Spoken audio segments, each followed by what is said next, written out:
Wouldn't it be wonderful if we could teach the gullible to never be so comfortable with lies they eat like comfort food, to disregard the bogus claims and pseudoscientific claims? Can you imagine just how much indeed the world would change? No more political predators playing on the populace with ilkas and plots to shift and kill metropolis. No more villains with the title in the Bible holding phony temper Bibles like the stuff they teach is vital.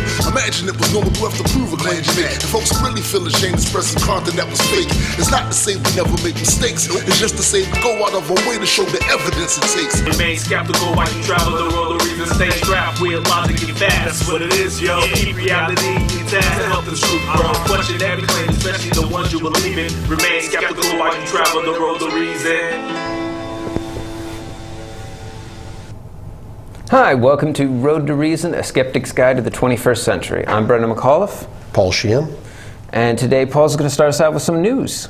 I will, and when we come back from our news, we'll be discussing Betsy DeVos. Betsy DeVos. And the nightmare that looks like it's going to be. So, a couple news announcements. I'm hoping next week will be HD on this show. That HD will be on Ustream. It will be on YouTube. Channel 10, I think, will re-air us in HD, but Channel 37 for the time being will still be doing what's called a down convert to standard definition. Even there, the quality of the show will start looking better. We're going to that long 16:9 format instead of that box like it 4:3, which means we can actually fit more people on this desk. And their shoulders won't be all getting cut and cropped off, so it would be kind of nice for a change. That'd be nice.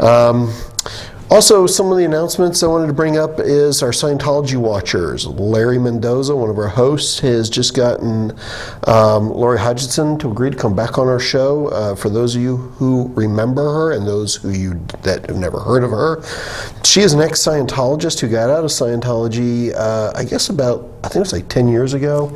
And she has had her son and daughter disconnect from her. They're not allowed to speak to her. For a while, she was getting the son to talk to her a little bit. She was on some news programs, which I think actually helped facilitate that. I guess maybe the church was a little afraid of trying to have the son fully disconnect because it was just looking bad, but then eventually they put their foot down, and she hasn't spoken to him in at least over a year. So she's going to be coming back on. And Aaron Smith-Levin, who, if any of you watched the A&E Scientology show that Leah Remini did, was a person that they interviewed there. They had an episode on him. His twin brother was forced to disconnect from him, and sadly his brother committed suicide. So they will be discussing that on our show, or he will be discussing that on our show in the near future. In fact, I'm waiting for a confirmation from him today on that date. So check our Facebook page out. If you haven't liked our Facebook page, go ahead and do it. We're hurting. We need your help. Give us that like. Also, make sure to like us on YouTube. Subscribe to us. If you watch a video, we're not asking for money. We're asking for your like. It's simple enough. Just a little click. Then, moving on to some of our other news, I want to talk a little bit about, since this is a religious show, I want to talk about Trump's so-called Muslim ban, which isn't really, and it is at the same time a Muslim ban. That's the kicker. It actually affects everyone from those countries. It's an outright ban on travel. And it's kind of funny to watch the Trump administration and go, well, it's not a Muslim ban, but they themselves call it, our Muslim ban. Yeah. It's like they don't even have their own language squared away. And there's a lot of kind of public figures in the Muslim community saying they kind of receive it as a Muslim ban because they're obviously Muslim majority countries that the ban is on, and there have been Christian families and perhaps some Jewish families that have been caught up in this, but the majority of people involved in it are this is a Muslim families. Good point, because a lot of times people say, well, you can project whatever you want. Yeah. You can say, well, you can say you're making this all about Muslims, even though it's targeted at everybody. The one big difference here is the Trump administration keeps referring to it as a Muslim ban. Exactly. So it's kind of like if I were Muslim, it would be bothering me. Yeah. It'd be bothering me because you are feeding the flames of hate towards Muslims because you are not doing this as an impartial, equal thing. You're doing this and referring to the name Muslim over and over in a negative connotation, and you're building that type of animosity towards these people. So whether it's through ignorance or design that they keep referring to their own ban as a Muslim ban is anyone's guess, because they seem to have designs, but they also seem to be ignorant. So Yeah. you decide. Yeah, if they're not even going to pay the name lip service, there's no reason to kind of treat it as anything other than that. Right. Yeah. If he called it a national security, act or whatever it was, and said we're halting all immigration, or if he called it, the Protectionist Act or whatever, they're not No, the doing Patriot that. Act would work. Oh yeah. See, exactly, the Patriot Act. That's a good, They're not solid even using name. good propaganda on this one. All right. Well, we're going to move along a little bit here. We got what's his name? Gorsuch, Yeah. the Supreme Court nominee. Really interesting that Trump made an announcement, when he made the announcement that he was going to pick Gorsuch as his candidate or nominee for the Supreme Court. Donald Trump said he predicted that evangelical Christians would love his pick. I think this is going to play a little bit more into our discussion later today about Betsy DeVos and the public school system. But it's kind of interesting that he went to this dinner or breakfast. It was National Prayer Breakfast. Oh, yeah. Was I think one of the places where he announced that. Also, I know that at the National Prayer Breakfast, he announced that he plans to shred the Johnson Amendment. Now, for our viewers who are not aware what the Johnson Amendment is, in the 1960s, it was basically determined that religion was very heavily involved in trying to influence our politics. And we have this thing called separation of church and state in the United States. And though the word separation of church and state isn't actually defined in the Constitution of the United States, the other these things about not having religious tests are. And the Johnson Amendment was a way to try to curb the way that religions were influencing our politicians. In other words, politicians could not preach from the pulpit in favor or against the politician. Yeah, the wording of the bill was that if you are a 501c3 company, you are not allowed to discuss politics at all. You can have some discussion of politics, but you cannot. Advocate condemn anyone. Yeah, you can't take either. a particular position and drive a candidate. Yeah. And that's a good law, if you ask me. Yeah. I think that it's one of those things that keeps us balanced as a nation. It's not saying that the people that go to that church can't have their ideas about their religious beliefs and who they want to vote for. It's not saying that people outside that institution can't have discussions. What it's saying is an organization who pulls in tens of millions of dollars in the name of a particular religious belief can't be using that as a muscle for a particular candidate or to threaten the opposition. And all tax-free, by the way. And all tax-free, yeah. So you can't say that you have separation of church and state when the church is directly influencing the elections. So that is also going to be leading into our topic today about our court systems, not our court systems, our education system. Yeah, the encroachment of the Christian right. Exactly. And one of the things I'd like to talk a little bit about in our news before we go to our break here in a few minutes, which is, Trump right now is being attacked for everything he says and does. And I think this is counterproductive. I think that Trump has enough bad policies that people really are not focusing on the real issues with him, and they're dropping the ball on this. They're missing the point. And when you attack someone basically because they're breathing, and then it turns out that a lot of the things he's being attacked for are fake news. Like there was this thing where AP reported they had a transcript that he was going to, send the military down to Mexico if the president down there couldn't deal with crime on the border. Turns out it was completely fabricated, but it was reported by the mainstream press, and all the anti-Trump people were just going nuts over it. It's not helpful when his supporters can point to how everyone lies about him. Yeah, no, it just empowers the people on his side to say, look at you people in the middle. They're condemning us for things we haven't done. These people are irrational. And they go, oh, you see, these anti-Trumpers are liars, and in that particular case, they're correct. I mean, it's not true. So being skeptics and being critical, I'm starting to think that one thing that's going to be both safe and a sign of enlightenment is for people to start saying things like, I'm going to have to look further into that and get back to you on it.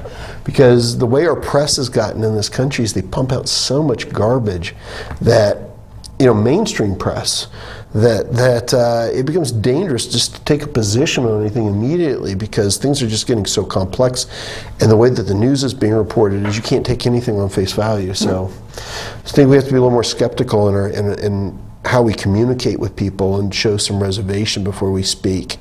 One of the things that I'm not asking anyone else to agree with it, but it's one of the things I particularly take a position on is that I actually like the fact that Bush, Trump. There's a huge difference, right?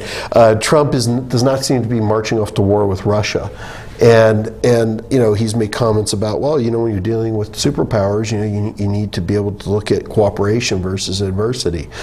And for me, that is a position I happen to agree with, and I think that finding common ground where you can with people also becomes a way where you can open doors to change their minds. I'm not saying I would change Trump's mind, but people who support Trump, I think a lot of them are salt of the earth, good people that just see problems and buy into the fake news like everyone else, and are angry about a lot of things. But if you can find common ground with these people on certain issues, and not attack them as a basket of deplorables, you'd be surprised what you may be able to come to a consensus with on them, and so I encourage that. We're going to be going to a break now. When we come back from our break, we're going to be jumping into Betsy DeVos and the nightmare that's about to become our public education system, or private. Doing commercials is unfamiliar territory for me, but I'm inviting you to watch Road to Reason, a skeptic's guide to the 21st century, on Fairfax Public Access every Sunday. Each week the hosts tackle wishful thinking, religion, pseudoscience, and the harm they cause, with a combination of facts, humor, and community involvement.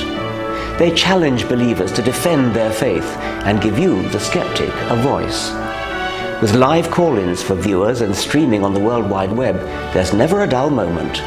Don't wait. Look at them now on Facebook and YouTube, and remember to watch Road to Reason, a skeptic's guide to the 21st century, or there'll be hell to pay.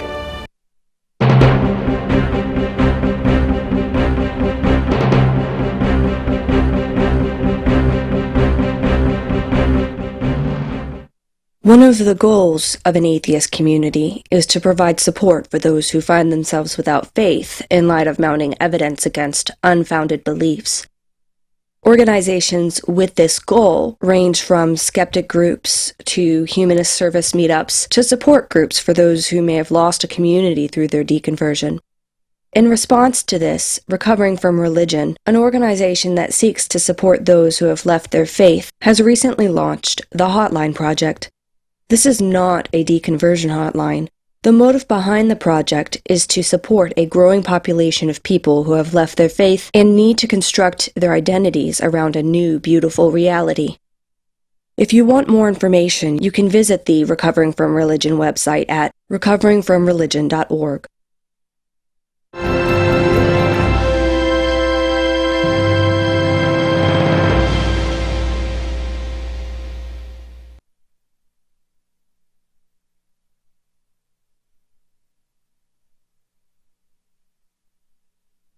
We're back. Well, you go ahead and jump in there, buddy. So Betsy DeVos is she was the nomination from Trump to be the Secretary of Education. She has been a longtime supporter of the Republican Party. She served as chairwoman of the Michigan Republican Party from 92 to 97. And then she served on their finance board from, 97 and then to 2000. And then when her husband lost the gubernatorial election in Michigan, she decided to become the chairwoman, rejoin and become the chairwoman of the Republican National Convention, and fought very hard against the woman who beat her husband in that election. But the worst part is she has absolutely no experience with with schools. She went to a school she went to Calvin College, which is a Calvinist university, and all she's been doing since then is sat on political boards and decided what schools should do. I would like to note that Wikipedia notes her as an American businesswoman, philanthropist, and noted political campaign contributor. She is not anywhere noted as holding any type of office or having expertise in public education. And what really is important here, and why is this something that the atheist and skeptic community is so concerned about, is that this is a woman who wants to do away with public education. And if you understand the battles that have taken place in public education to get religion out of the schools and to teach the theory of evolution in schools, science-based biology and things of that nature, you might have an inclination of why we're very concerned about this woman who is an extreme right-wing Christian who is tied to a very Christian-based family that has said and done a lot of very controversial things regarding their religious beliefs and trying to assert themselves in education and in politics. Betsy is one of these types of people who has no problem proselytizing her beliefs. She's also made no qualms about the fact that she feels that religion belongs in our schools. And what has happened is the religious right in this country, besides being grotesquely capitalistic in nature, some people can say I don't have a problem with somebody making a buck, but what these people are doing is basically like crop burning our education system for the almighty dollar. And I do mean almighty dollar because there is the religious side of it, which is they have found that with privatized schools, there isn't a separation of church and state because it's private and not public. You can teach what you want in the school. You can teach that the world is 6,000 years old. You can teach that the earth is flat if you want to, because there's no government oversight of it. So. And much of the problems that have arisen is the Michigan school system is doing rather not well. In particular, the Chicago urban schools, which she has so hard fought for. Which is very disappointing for her, or for us rather, if she actually gets elected, or it's voted in. Yeah, she's confirmed as confirmed. That was the word I was looking for. Education department, yeah. But Betsy DeVos as a person has been involved with all sorts of just really kind of shady businesses. She came from the Prince family, which is used to be a large automobile parts manufacturers, like air conditioning units, sun visors, that kind of stuff. Yeah, she's the daughter of Edgar Prince. Yeah. Her brother is Eric Prince, and the thing I think people will most right away recognize that name with is Blackwater, which is a private military contractor. It's basically a private military that got in serious trouble during the Iraq War with abuse and corruption and murder and things of that nature. But I'm sorry, go ahead. Yeah, well, Eric Prince was able to start up Blackwater due to the fact that when their father died, the company was sold for $1.8 billion. So they had a little bit of change to make some things happen. Well, and her father-in-law and her husband both have run Amway. I think the father-in-law created Amway. Co-founder of Amway, And people remember that's one of the largest scams in American history. I think so now you have people that are financially business tied. It's a very close family network of, her brother, her husband, her father, her being tied to these organizations. We have, mass corruption. We have mass exploitation, pilfering of the public funds, though it's legal because it's privatized business.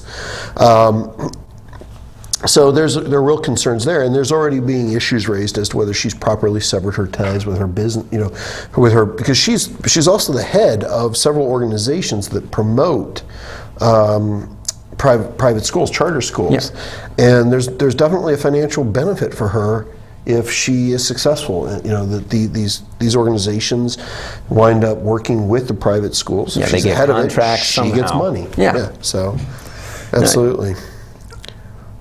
So the really troubling thing is the fact that most secretaries of education before her have been started out at least teachers, principals, board members of the public school system.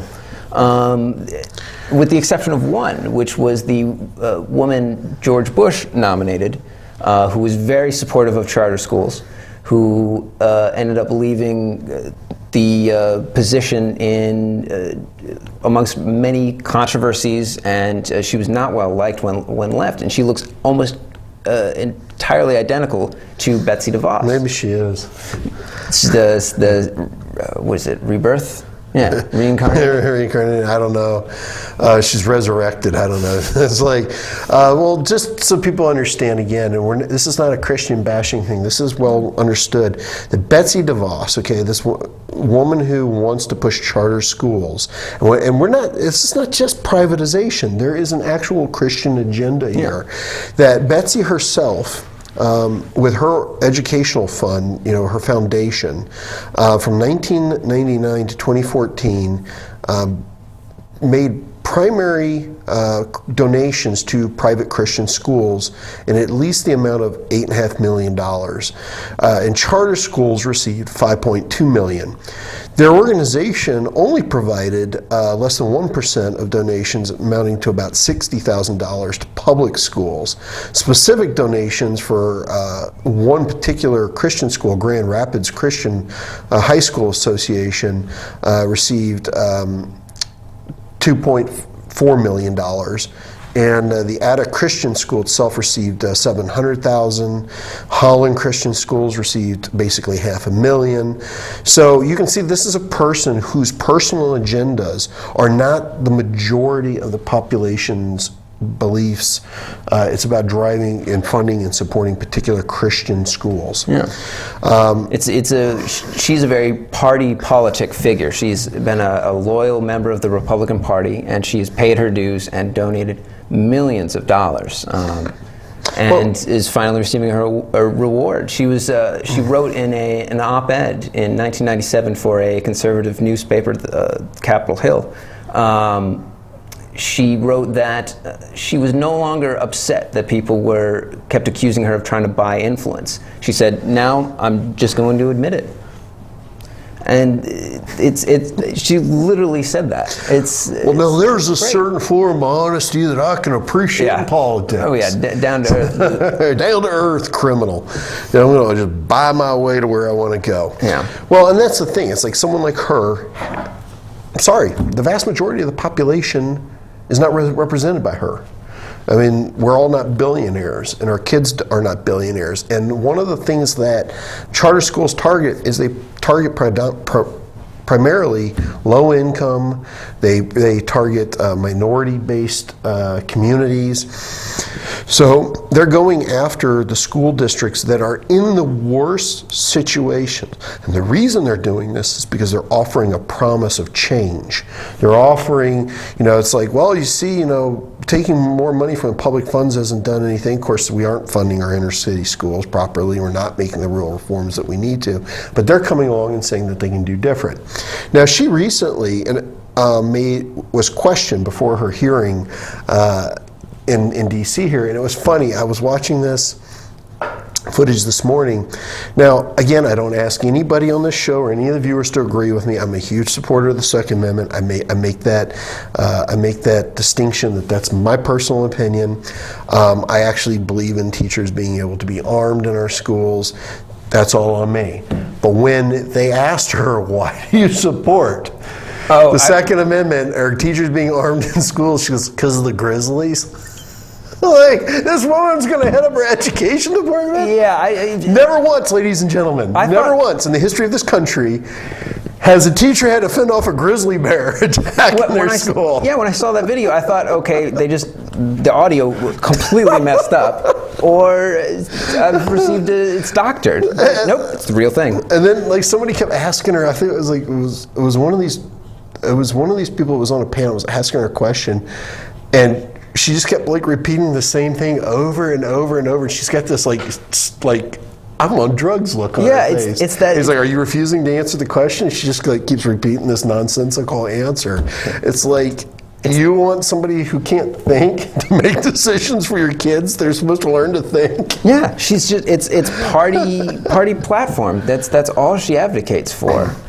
I don't even know if she does that. If she does, she doesn't do it very well. Well, it's like, fair enough. I mean, it's like some of these people can be a little more articulate about their bad ideas. She just does, like, the Grizzlies. Yeah, I don't know if articulation is the word to use with the current administration, but fair enough. Well, get back to her.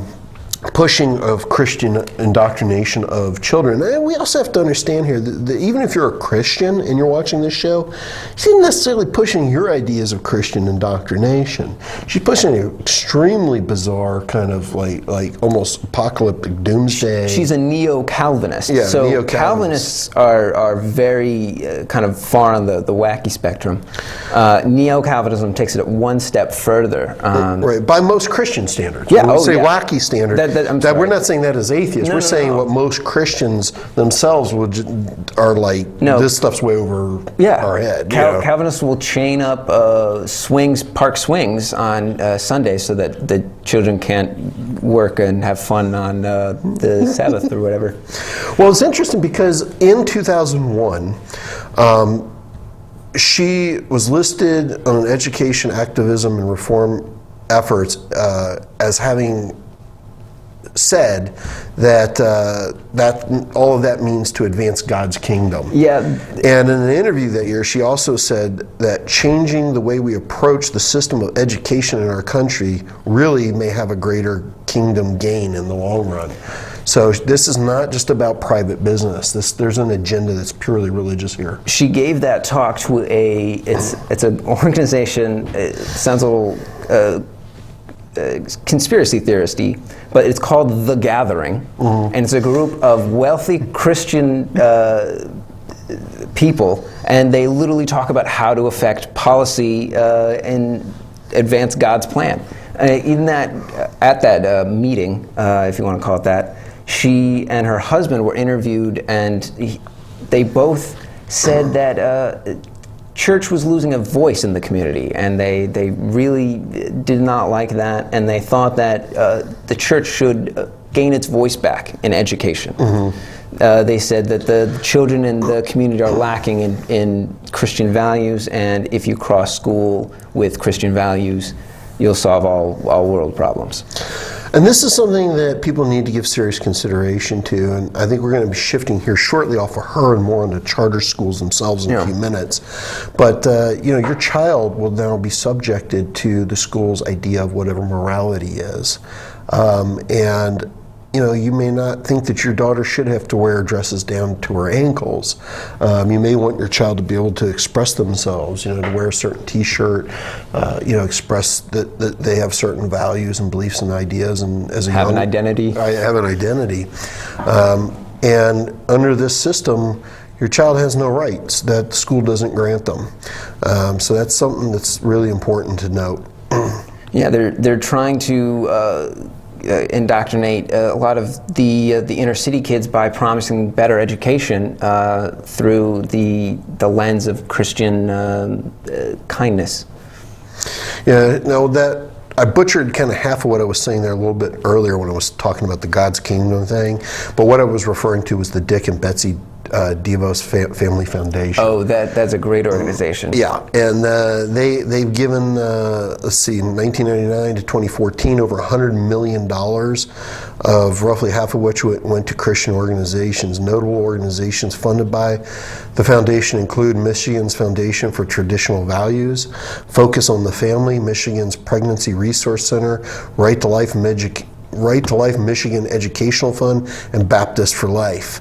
So, it's you cannot divorce this woman and her public position on schools with that of religion. These are absolutely tied together. You cannot sit here and try to say, oh, well, maybe she won't try to project her Christian ideology on children. She will. That's all she's ever done in her she's ever done. career. It's her objective. It's everything she's put into place. She spent hundreds of millions of dollars doing it. There's absolutely zero belief to think she will do otherwise. She has stated she intends to do this for God's kingdom.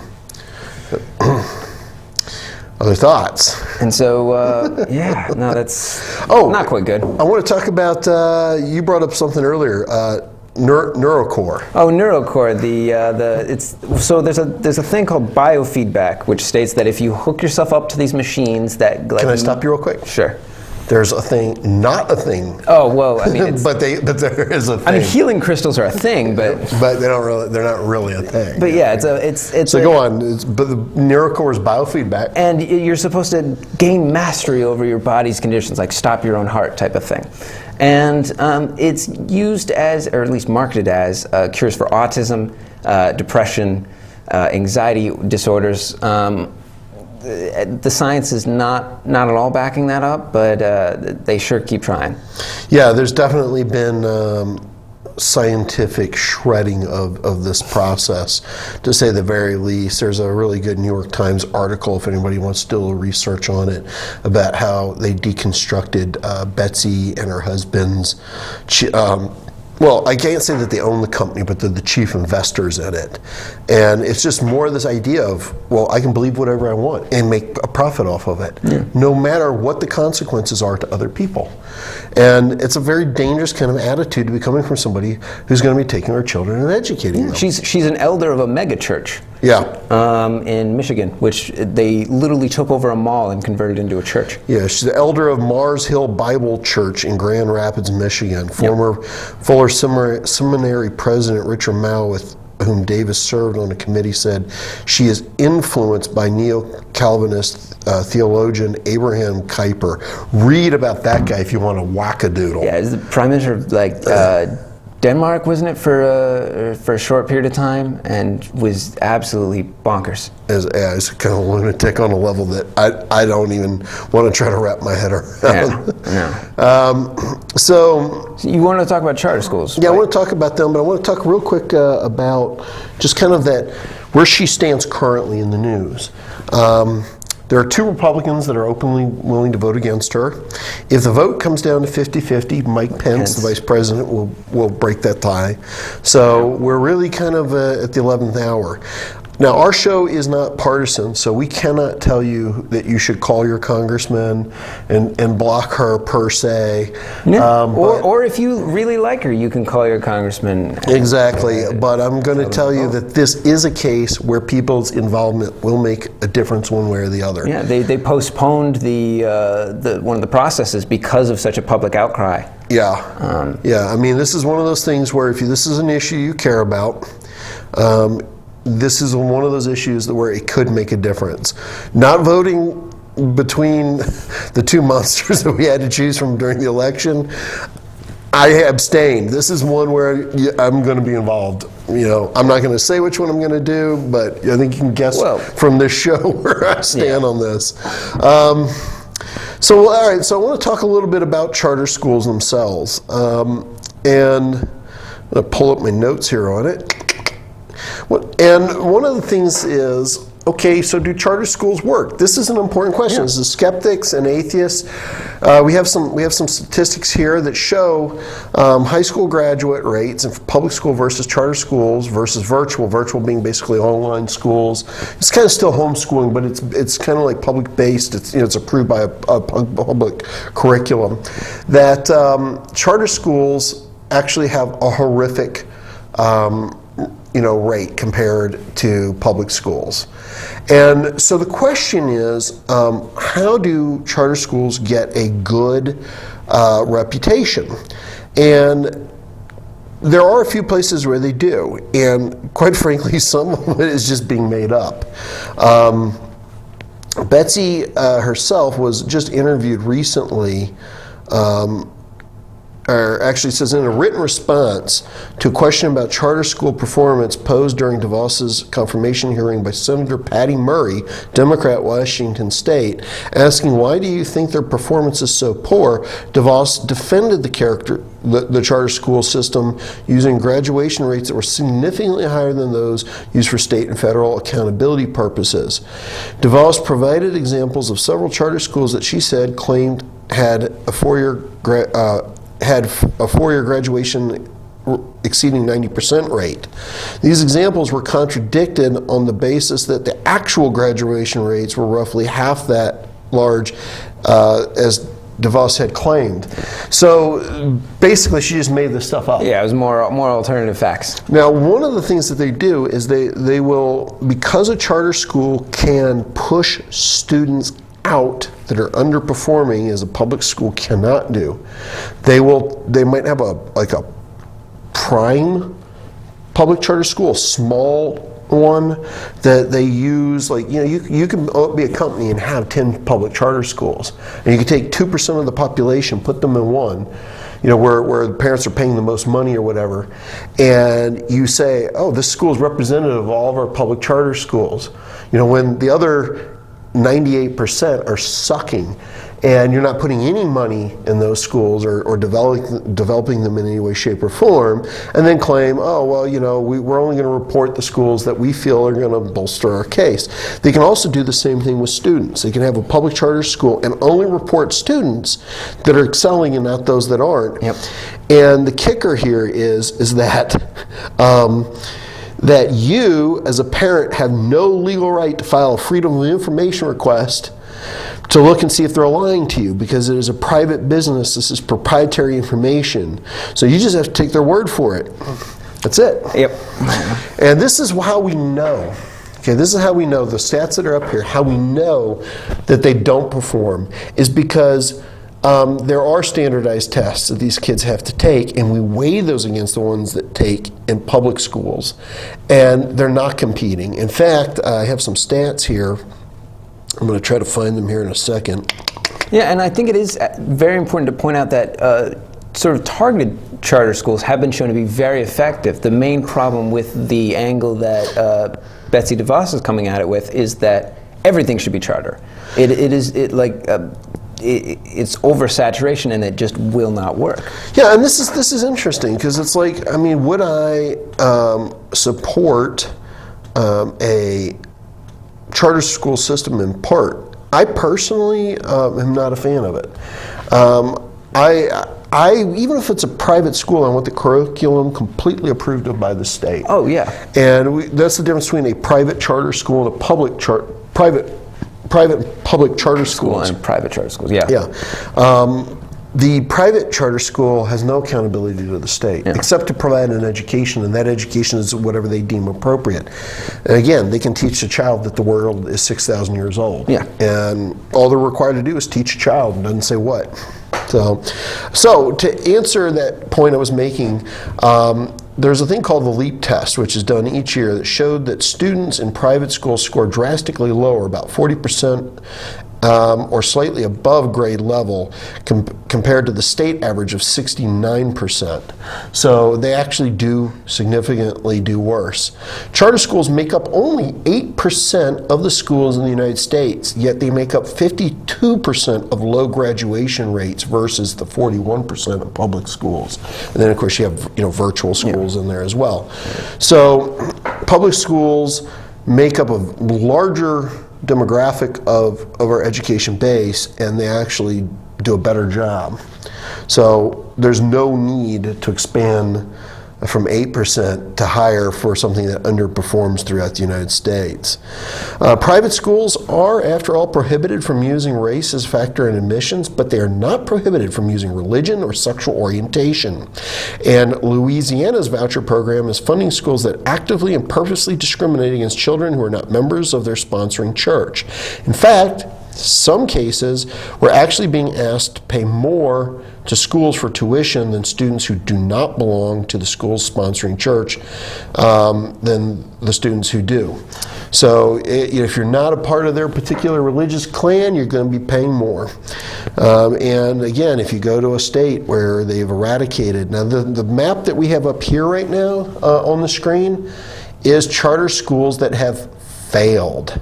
Yes, they're collapsing everywhere across this country. The Center for Media and Democracy calculated that nearly 2,500 charter schools have shuttered between 2001 and 2013, affecting 288,000 American children enrolled in primary and secondary education. The failure rate for charter schools is much higher than traditional public schools. But let's talk about the damage that does to kids. All right, imagine that you're in school. And the next day you go in, and there's a lock on your there's an eviction notice. Eviction notice is out of business. It's like they can't quite have clearance sales. Clearance sales on your education. Now they're going to farm you off to some other crappy public or private education school. You go to the next one that closes down the next week. Exactly. That may not even be at the same teaching standard or teaching the same curriculum as the last private school. Because again, these guys don't actually have to all be on the same level. And yeah, that's the big problem many people have with DeVos's stance on education, especially within Michigan, was the fact that there was no kind of accountability, whether it was homeschool, public charter, private charter, your standard private school, or public schools have the standard because they're part of the government, but the other ones had no accountability whatsoever, and so the grade ratings were, you couldn't really measure them because they weren't accurately reporting them. Right. Wow. That's all right. And she's been shown to have, like you were saying before, blatantly lie about the results of the system. Yep. The private schools don't have to teach science in the same way that public schools do. No, yeah. No. The Louisiana schools, which are on this voucher system, have basically have been teaching kids that Darwin was wrong, and that the answer to how life came to be on Earth is not evolution but creationism. This is actually being taught to kids. It's funny because atheists in this country are fighting battles to keep creationism out of school, and it's like they're clueless that it actually is already going on. It's like, but it's being done in a private sector. So if you're an atheist or a skeptic, man, this battle around vouchers and around charter schools is one that it's probably, in my opinion, the single biggest battle that we are fighting in our time as atheists and skeptics, or anybody that cares about separation of church and state. So I think this is a fight for the future. Yeah, it starts at the bottom level, the incoming generation. Absolutely. Let's see. They have also taught that the Great Depression was overblown by liberal propaganda. Oh, okay. It's like the Great Depression. There's a reason they called it the Great Depression. It's like, it wasn't the mediocre Great Depression. It wasn't it was a really rough slight time. Slump. Or it was a really rough time kind of depression. It was called the Great Depression because it was the greatest depression. I might have to tell my grandfather he misremembered some stuff. Oh my God! Guess what? What? All the national scoring has suggested that this the voucher project has been deemed not successful in Louisiana. Can you go figure? Wow, that's incredible. What wouldn't even surprise me would be the fact that the Republican committee in Louisiana and Bobby Jindal, the governor, both heavily contributed to by the DeVos family and the Prince family. Yeah, and just so that people know that Eric Prince, who's the head of Blackwater, since changed his name, his father was on television at one point. They were interviewing his dad, successful parents of successful CEOs or something like that. Well, his dad was a very successful CEO. Right, but they were commenting on tell us about your son and all of his gains. And he goes, well, my son has basically been anointed by God to fight the heathens in the Middle East, and this is DeVos's brother. Yeah. Like, I mean, I always tend to be a little cautious when you use family relations, because it doesn't necessarily mean that person's on board with it. But when you look at DeVos, Betsy, it's clear this woman is wholesale in that camp, and that's inflammatory. And you think your kid's going to get a fair shake in an education system under her? No, I don't think so.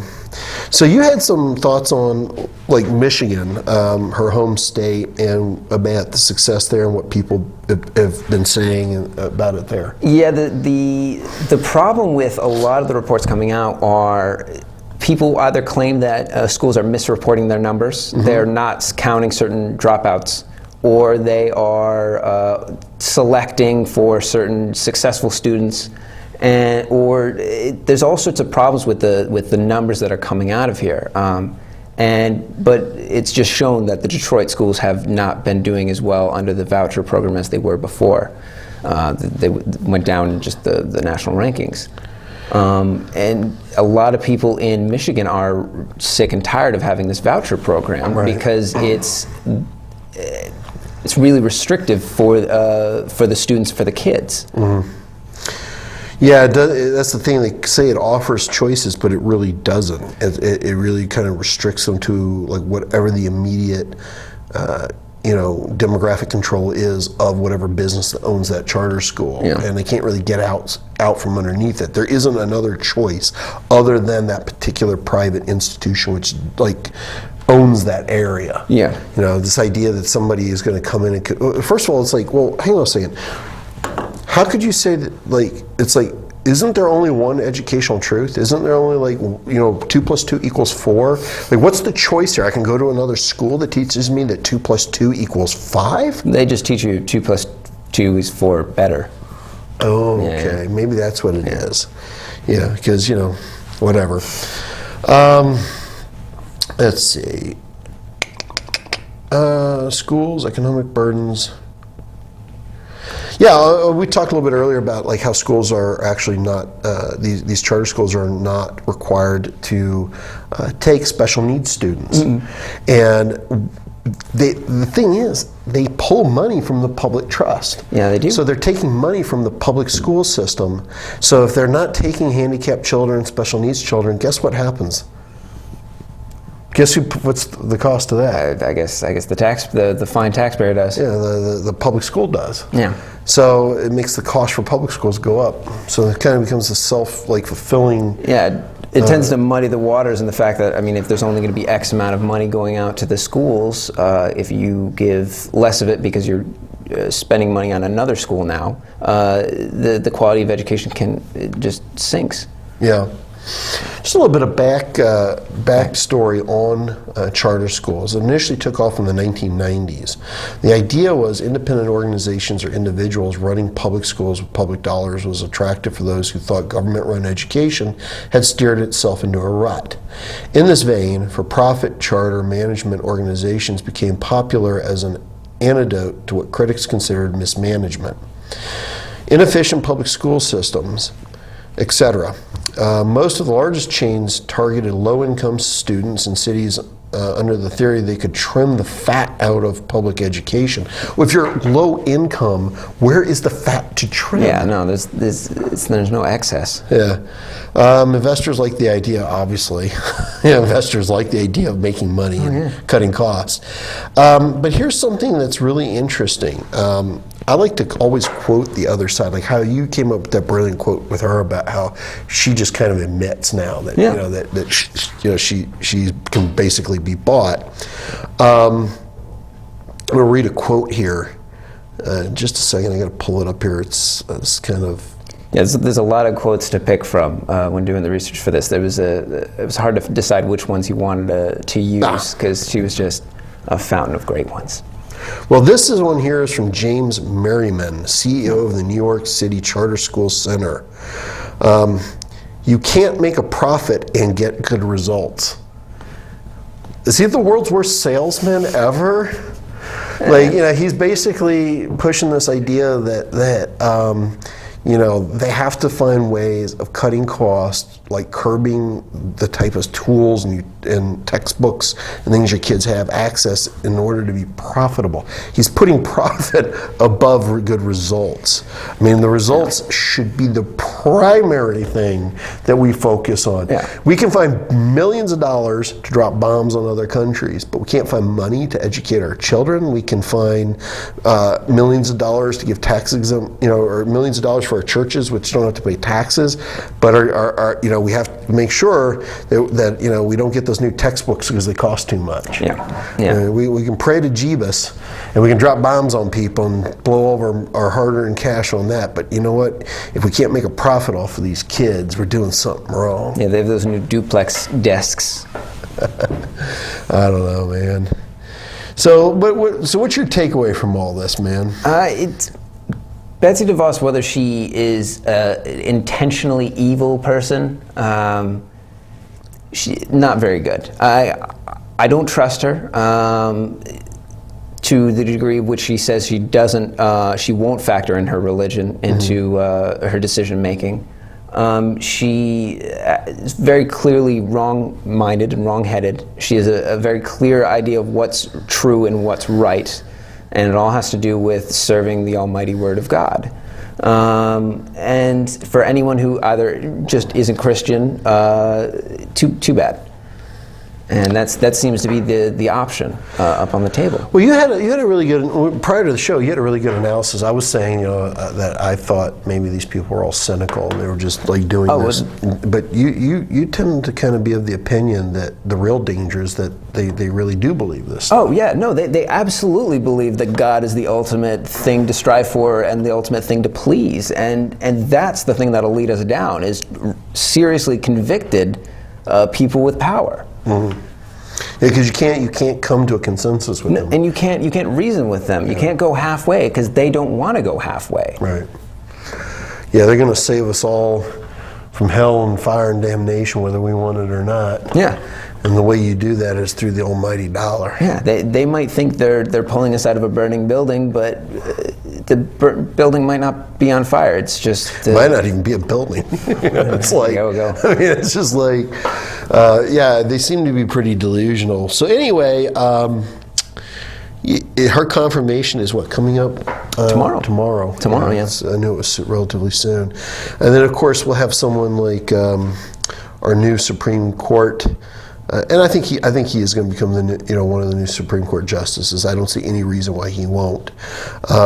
And he will be one of these people, I think, that will find that everything she pushes is constitutional, because he is of such an extreme religious ideology himself. And I don't mean just that what he believes, but like about his idea of how it integrates into government. Yeah, no. I just don't see opposition from him on the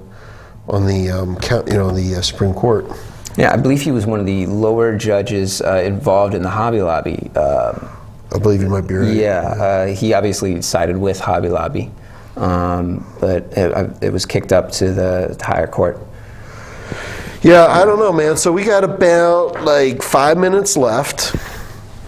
And, I think that our ongoing mission here is to continue to try to educate the public on who we are as atheists. We're a diverse community. We don't always agree on everything ourselves.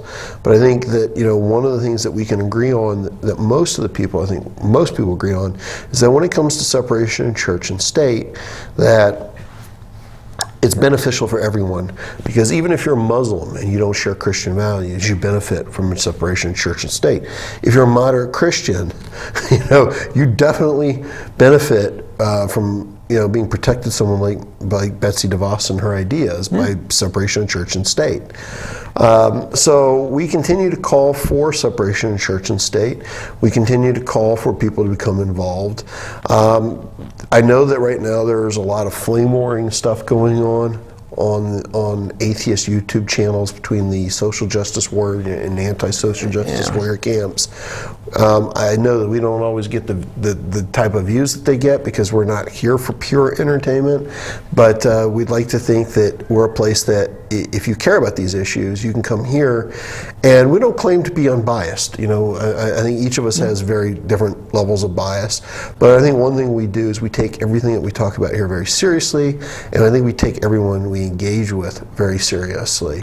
I take Betsy DeVos very seriously, even though, I mean, I do chuckle a little bit at some of the outstream stuff, but I take her serious because this is a person who clearly believes, as you pointed out, in her agendas, and I will be impacted by it, and you will. And she's clearly capable of it, and that's the part that really worries me, is the fact that she was effective as chairwoman of the Republican Party in Michigan. She was effective as she was a part of the Republican National Senatorial Committee. She is clearly capable and respected by the people she worked with as someone who was able to get things done and or bully the opposition. Yeah. And so crazy people who are driven and capable, kind of scary. Yeah, and it's interesting too because these people are continually being put into positions of power like this. Her case, she's looking for an appointment and confirmation, but you have people. Well, we have Ben Carson, who's up for the head of urban development. Yeah, urban development. But these people are actually unpopular in the places they come from. Yeah. And if you're going to be asking, hey, is school vouchers a good thing or a bad thing? You should go straight to the source. Don't just look at, hey, are they a good thing or a bad thing in general? I mean, that's not necessarily a bad place to go, but go to where the person who's advocating it started. Go where their grassroots are and see what it looks like. If it's prosperous, then it's something to give some serious consideration to. And sadly, though, in this case, I have a feeling we're going to have someone who heads up our education system that has demonstrably proven that private charter schools is an absolute failure. It's a danger to our education system. It's a danger to our future. It's a danger to the values as Americans that we hold that will affect the way that people practice what they believe in this country. Yeah. But just remember that no matter who is president, God still does not exist. And well, at least that's I got that going for me. I got that going for me. Yeah, I mean, it is starting to feel like the walls are closing on all about. We had Rob Boston on here. We only got about a minute left, but we had Rob Boston on here I think a week or two ago. And one of the questions I asked him, I said, Rob, atheists traditionally have been fighting the defensive. We wind up having to fight off right-wing positions when it comes to separation of church and state. Do you think it's time we just start going ape? I have to be careful what I'm saying. Yeah, it almost came out of my mouth. We started going ape and start suing these people and start getting in their face and start taking the fight to them. Yeah. Because they're not waiting, man. This, ladies and gentlemen, is an assault by the Christian right on America, and I can say that and I can substantiate it. I got the evidence and facts. It's no brainer. These people are going after your mind and they're going after your children. Yeah. So, and we got I'd say about 40 seconds left. Anything else? No, just keep your eyes out and open for the news. Look what's going on. Don't automatically just go to, okay, this happened. Because, apparently we can't even trust what's in the news. Yeah, it's bad. It's really bad. Yeah, you can't trust what's in the news. And with that, remember to check us out on Facebook and YouTube. We're also on Ustream. You can watch us live every Sunday at 3 p.m. Eastern Standard Time. We also have live call-in, so make sure you call in, share your points of view. You agree, disagree? We still want to do debates. If you know somebody you want us to debate, hook us up. See you next week.